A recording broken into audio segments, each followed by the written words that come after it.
With you again. So for the next 3 days, I'm going to try to do what Jerry asked me to do, was to talk about what spiritual formation is, especially in the context of a local church.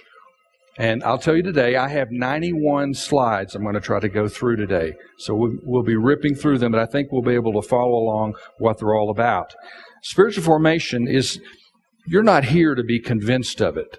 I'm not here to make a case for it. You already know the value of our spirits being formed by God. But it's one thing to follow a personal plan. And it's another thing to organize a congregational plan.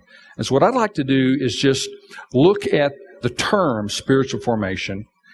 If I can make this is a long way to go. I'm finding out.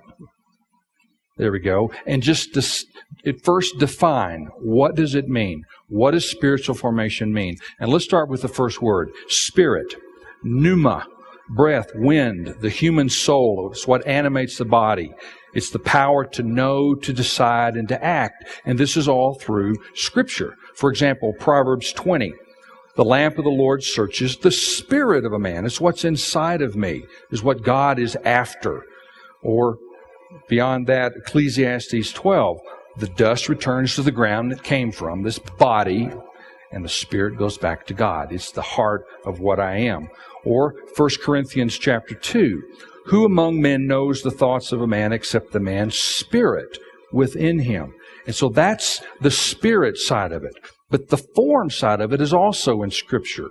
Morpho, to shape, to mold, to sculpt, to build. And you can probably already hear the Scriptures that are coming to some of your minds. For example, Galatians chapter 4. I'll get it up here in a minute. I have to lean, I think. Galatians 4, verse 19.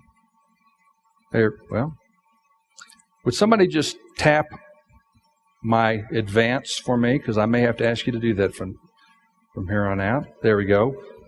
My dear children, from whom I am again in the pains of childbirth until Christ is formed in you. Let's see the next one. Okay, the next one is Romans 12, verse 2. Do not conform any longer to the pattern of this world, but be transformed. Could you tap it again? There we go.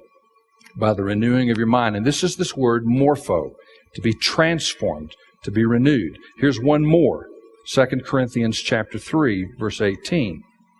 And we who with unveiled faces all reflect the Lord's glory are being transformed, and that's our word, morpho, into His likeness. And so spiritual formation, my spirit being formed by God. Tap it again.